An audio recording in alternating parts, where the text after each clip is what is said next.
चीन की एक बहुत पुरानी घटना है। एक बार एक आदमी ने तय किया कि उसे इस जीवन के हर मोह माया को त्याग देना है और एक सन्यासी बनना है। और वो ये सोचकर अपने गुरु के पास चला गया और कहा, गुरुजी, मुझे सन्यासी जीवन जीना है।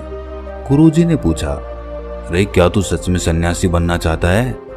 तब गुरु ने कहा कि ठीक है, आज के बाद से तू मुझसे कभी नहीं मिलेगा। जब जरूरत होगी तो मैं खुद ही तुझे बुला लूंगा। इस आश्रम में 500 से भी ज्यादा सन्यासी हैं और तुझे भी उनकी तरह ही रहना है। आदमी ने कहा, ठीक है, और वो जाकर एक बंद कमरे में चुपचाप बैठा रहने लगा। उसे चावल कूटने का काम दिया गया था। वो रोज 500 सन्यासियों के लिए चावल कूटता। जब थक जाता तो वहीं पर सो जाता और फिर वापस उठकर चावल कूटने लग जाता। उसे लगता था कि जब गुरुजी को उसकी जरूरत होगी तो वो खुद ही उसे बुला लेंगे, और इसी इंतजार में वो बैठा रहता। वो सुबह से शाम तक बस चावल कूटता रहता, क्योंकि गुरुजी ने उसे यही करने को कहा था। 12 सालों तक यही चलता रहा, लेकिन तब तक वो बहुत शांत हो गया था। उसके मन में ना कोई विचार, ना कोई अड़चन, बस इसी काम में लगा रहता था। 12 सालों में ये उसकी दिनचर्या बन चुकी थी। 12 साल बाद गुरुजी को लगा कि अब उसके जाने का वक्त आ गया है। उसने घोषणा करवा दी कि जो भी मेरा उत्तराधिकारी बनना चाहता है वो रात में मेरे कमरे की दीवार को फांद कर आएगा और 4 पंक्तियां लिख कर जाएगा। उस पंक्ति में जीवन को कैसे सही तरीके से जीना है ये लिखना होगा, जीवन का सत्य लिखना होगा, लेकिन ये उसे स्वयं से लिखना है, खुद के अनुभव से बताना है। सभी गुरु को मानते थे, उनके शिष्य थे, लेकिन सब उन्हें इस तरह धोखा नहीं देना चाहते थे। उनके आगे खुद को प्रस्तुत करना आसान नहीं था। हिम्मत तो सभी शिष्यों में थी, लेकिन ये काम कोई करना नहीं चाह रहा था। उन्हीं में से एक विद्वान शिष्य ने ये कर दिखाया। उसने दीवार फांदकर कमरे की दीवार पर 4 पंक्ति लिख दी, जिसमें लिखा था, सबसे पहले, मन एक दर्पण की तरह है। दूसरी, जिसमें धूल जम जाती है। तीसरी, उस धूल को साफ कर दो। और चौथी, सत्य अनुभव में आ जाता है और सत्य मिल जाता है। सुबह गुरुजी उठे तो उन्होंने देखा और बोला कि ये किस मूर्ख ने मेरी दीवार खराब कर दी, उसे पकड़ कर लेकर आओ। लेकिन वो विद्वान ये लिखकर रात में ही भाग गया था, क्योंकि ये विचार उसके अपने नहीं थे। उसने जाते समय अपने मित्रों से कहा था कि अगर गुरुजी को ये लाइन पसंद आ जाए तो मुझे बता देना, परंतु अगर वो क्रोधित हो जाए तो उन्हें मेरा पता मत बताना। सब चिंतित हो गए थे। सभी लोग ये मानते थे कि इतने सुंदर शब्द तो हैं, मन एक दर्पण की तरह है, जिसमें शब्दों और विचारों की धूल जम जाती है। वहीं उसे साफ कर दें तो सत्य का प्रतिबिंब दिखने लग जाता है। इसमें कहाँ कुछ गलत है। गुरुजी कुछ ज्यादा ही सख्त हैं। देखते हैं वो इससे ऊंची बातें कहाँ से लाते हैं। पूरे आश्रम में यही बातें चल रही थी। उन्हीं में से 4 आदमी एक दूसरे से बात करते हुए चावल कूटने वाले के पास से निकले।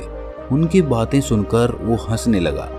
उन चारों ने ये देखकर उससे पूछा कि इसमें हंसने की क्या बात है भाई?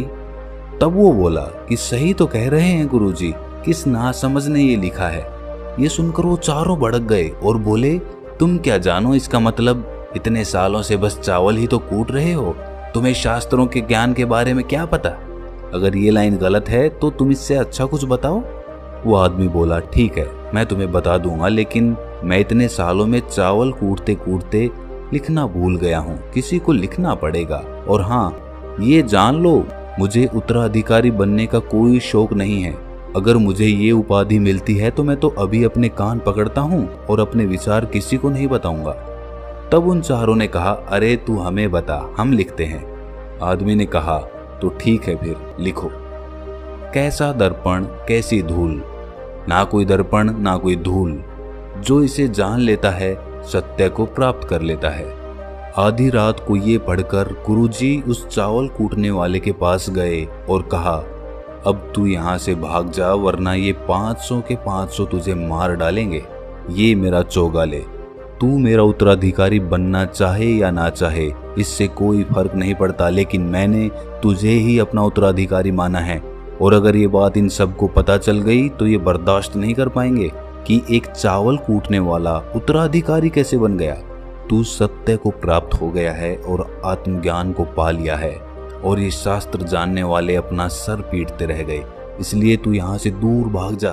अतः एक बार गौतम बुद्ध ने भी अपने शिष्य से कहा था कि जब तुम्हारे अंदर भी विचार आना बंद हो जाएंगे, उस दिन तुम सत्य का अनुभव करोगे, खुद को और ब्रह्मांड को समझ पाओगे, और यही बुद्धत्व प्राप्ति का पहला कदम है। मन को शांत करने का पहला तरीका जो बौद्धिक ग्रंथों में बताया गया है वो है खुद के विचारों पर काम करना। आपके अंदर क्या चल रहा है उसे अच्छी तरह से समझना, ना कि अपने विचारों को कहीं भी दबाना। ऐसा करना गलत है। मन भटकेगा, बार बार भटकेगा, लेकिन जब भी आपको ऐसा लगे आप तुरंत अपने विचारों का निरीक्षण करना शुरू कर दें। आप खुद कुछ समय बाद ये नोटिस करेंगे कि आप अपने विचारों को लंबे समय तक ऑब्जर्व करने लगे हो। हर तरह के अच्छे बुरे विचार आपके मन में आ रहे हैं, लेकिन आप उसके साथ किसी भी तरह की छेड़खानी नहीं कर रहे। एक समय आने पर आप खुद के विचारों पर कंट्रोल कर पाओगे। आप आने वाले कल या बीते वाले कल की चिंता ना करके अपने वर्तमान में जियोगे, जो इस समय अभी आपके सामने है। आपको उसी पर अपना ध्यान केंद्रित करना है। अगर ये कहानी आपको थोड़ी सी भी ज्ञानवर्धक लगी तो इसे अपने सगे संबंधियों और दोस्तों के साथ शेयर करना ना भूलें। और हाँ, ऐसी ही कहानियाँ सुनने के लिए हमारे चैनल को सब्सक्राइब कर लें और इस वीडियो को लाइक ज़रूर कर दें। और हाँ, कमेंट सेक्शन में ज़रूर बताएं कि आपको इस कहानी से क्या ज्ञान मिला। तो मिलते हैं अगली किसी कहानी में, तब तक के लिए ध्यान करते रहिए।